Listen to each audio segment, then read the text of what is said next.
Hello, my friends. Mrs. McBride here, and it is time for your favorite part of computer science, computational fairy tales.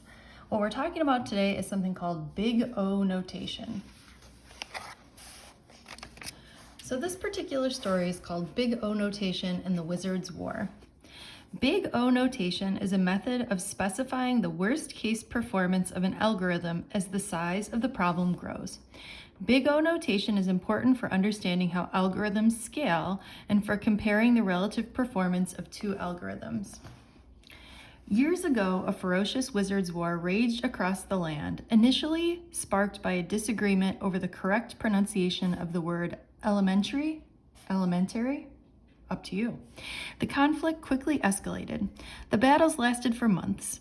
Neither side could gain an upper hand.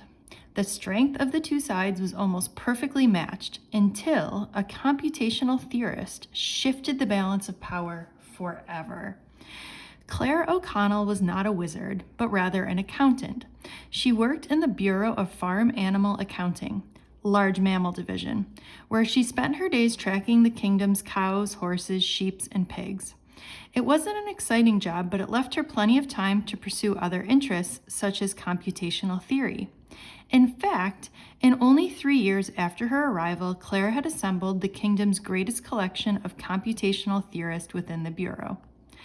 Claire had never taken notice of the war until she was caught in the middle of the battle. Wizards' wars tended to be well separated from daily civilian life. The wizards would bicker and fight amongst themselves, but would rarely resort to any spell that had an impact on the general population. In fact, they avoided spells that could cause any actual physical harm altogether. During one early May morning, Claire was accidentally caught in the crossfire. She had been leaving the baker's shop when a stray spell turned her bread into a frog. The true target, a loaf of pumpernickel held by the wizard behind her, remained unscathed and quite edible. Unfortunately, the same could not be said for Claire's bread, which promptly hopped out of her hand and down the street. Claire was furious. That morning, Claire resolved to break the stalemate and end the war for good. Since she didn't have a strong opinion on the pronunciation of elementary, she chose to meet the commander of the closest faction. During a 3-hour meeting, she grilled him on the war's progress. In the process, she learned how wizards thought about their spells. The interview ended with one unmistakable conclusion: wizards knew nothing about computational complexity. Years of casting spells had made them lazy and inefficient. Claire knew that the first sides to relearn the importance of computational complexity would win the war. So she called together all of the wizards from the closest faction for a tutorial at the local pub. "Your problem is that your techniques are inefficient," she began. The wizards mumbled in protest. How dare this accountant lecture them on the art of casting spells? They threatened to transform her drink, a well-made, perfectly heated mug of tea, into oatmeal. "But there's a solution," Claire continued. "There's a new technique called Big O notation that will shift the tides. This notation tells you how a spell performs as the size of the battle increases, allowing you to know which spell is most efficient. You simply ask, how many steps does it take to cast a spell when facing n different enemies? Then you strip out all of the constant factors and focus just on the parts of the spell that grow the fastest. For example," Claire continued, "if a spell takes 3 steps to cast, regardless of the number of enemies, then it's an O1 spell, constant cost. In contrast, if you need a single step for each pair of enemies, then the cost is O(n squared, a quadratic cost. In a large battle, you want spells that will scale well."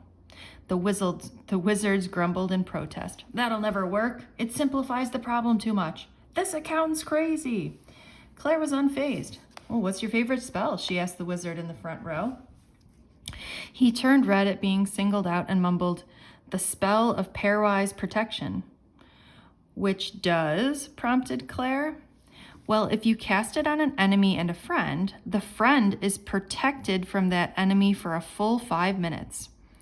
"Well, how long does it take to cast?" 2 seconds. It's a fast spell. But how well does it scale? Asked Claire. Scale? Said the wizard. I mean, how does the performance change as you add more and more people to the battle? Explained Claire. The performance of this spell depends on how many people are in the battle. The wizard looked back blankly. Claire sighed.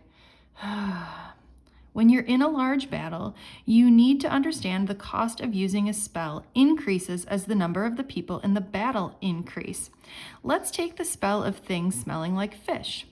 You cast it once for each enemy in the battle, and they smell like rotting fish for the next half hour. One step for each enemy, so it's an ON spell. It scales linearly with the number of enemies. In contrast, Claire continued, the spell of pairwise protection requires you to cast it on each pair of friends and enemies. If there are N enemies and M friends, you need to cast it M times N times so that each pair, one step for each pair. So the cost, O, M times N. If you have a lot of friends, it's going to take a while. Good thing Henry doesn't have a lot of friends, joked somebody from the back row. A few muffled laughs follow. Claire ignored the comment. The spell of things smelling like fish takes 15 seconds to cast, objected a wizard in the back row. Your big O notation doesn't capture that. You're right, admitted Claire. Big O notation is only used to compare how spells scale as the size of the battle scales. This is where your strategy is lacking. You're still accustomed to the simpler world of dueling, where the number of enemies is always one. You focus too much on the constant factors. Claire continued, at some size of battle, an ON squared spell will always take much longer than an ON spell. But at some point, the constant factors don't matter anymore. That's the value of big O notation.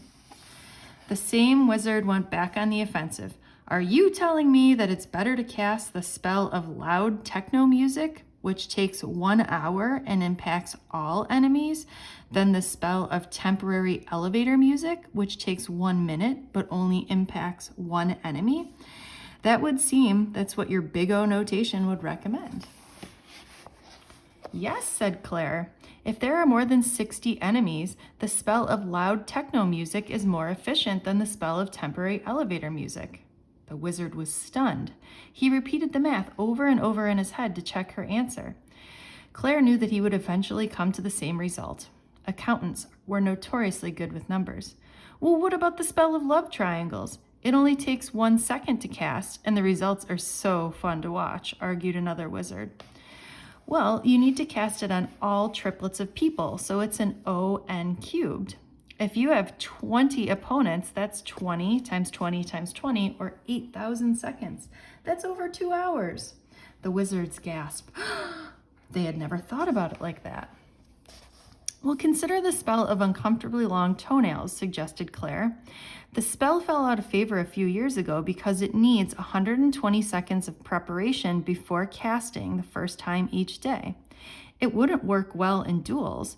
However, after you perform the preparation once, it only takes 5 seconds per enemy. So the spell takes 120 plus 5, N seconds for N people. Big O notation strips out all those constant factors and simply asks, what happens to the cost as N gets really large? In this case, the answer is the spell of uncomfortably long toenails scales linearly. It's an ON algorithm because as N grows, that's the term that dominates. By the end of the night, Claire had convinced all of the wizards in the room to pay attention to the big O cost of the spells they used. It was a radical shift from the way they had always looked at their spells, focusing solely on the cost of casting it once. The spell of broken command chains, which had to be cast on all possible orderings and opponents, O to the N factorial, immediately fell out of favor. Spells that scaled well became the new standard. Tired but satisfied, Claire went home for the night. On her way home, she stopped at the baker's again for a fresh loaf of bread.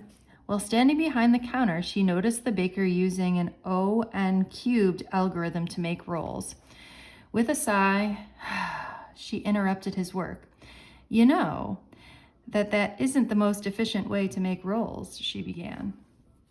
So again, big O notation tells you what happens as your problem scales. So if we think about this in terms of searching and sorting, right, of all the different sorts that we have, we've got the bubble, the selection, the insertion, and the merge. Big O notation basically tells us which one should we choose as n, the number of items that we have, gets larger. Okay, so again, when the number n is small, things are more closer together. When the number n gets larger, then we have to worry. All right, join me in the next video.